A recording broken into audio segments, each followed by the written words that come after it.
بەناوی گەلی ئەمریکاوە دیارەکەم وەرگرت، دیارەکی تابڵێی بەبەها. ئەمە قسەی سەرۆکی ئەمریکا بوو لە بەرامبەر وەرگرتنی پەیکەری ئازادی. ئەو پەیکەرەی بۆتە ئایکۆنێکی گەورەی ئەمریکا و هێمای ئازادی، بەڵام تاوەکو ئێستا زۆرترین قسە و باسی لەسەر دەکرێت. من توانانەقیم بە زنجیرەیە کورت و پوخت پێتان دەڵێم لە ئەمریکا چی ڕوودەدات. حکوومەتی فەڕەنسا بڕیاریدا پەیکەری ئازادی ببەخشێت بە گەلی ئەمریکا. ئەم پەیکەرە بۆ هێمای ئازادی لە ئەمریکا و تاوەکو ئێستا یەکێکە لە ئایکۆنە جیهانیەکان. پەیکەری ئازادی لە نیویۆرک خانمێکە لە شێوەی خواوەندێکی ڕۆمانی و بەدەستێکی مەشخەڵێکی گرتووە و بەدەستەکەی تری کتێبێک لە بن پێیەکانیشی زنجیرێکی پچراو هەیە کە هێمایە بۆ ئازادی و سربەستی و پچڕاندنی کۆت و بەندەکان.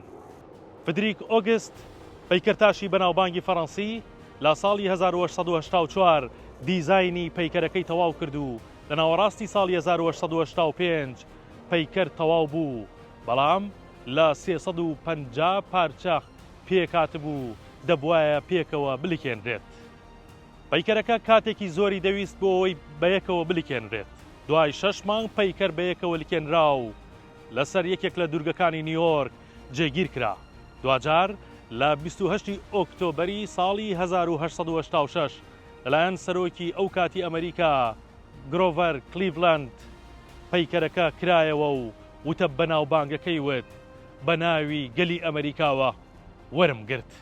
بەرزی پەیکەرەکە لە بناغەکەیەوە هەتاوەکو لوتەکەی 93 مەترە و مەرجی فەڕەنسا ئەوە بوو کە گەلی فەڕەنسا تێچووی پەیکەرە زیوینەکە لە ئەستۆ بگرێت و گەلی ئەمریکاش تێچووی بناغەکەی. ئەم پەیکەرە ساڵانە 3,500,000 کەس سەردانی دەکەن. جگەل لە ناوبانگە جیهانیەکەی سەرچاوەیەکی گرنگ و ملیۆنان دۆلارە ساڵانە بۆ ئەمریکا.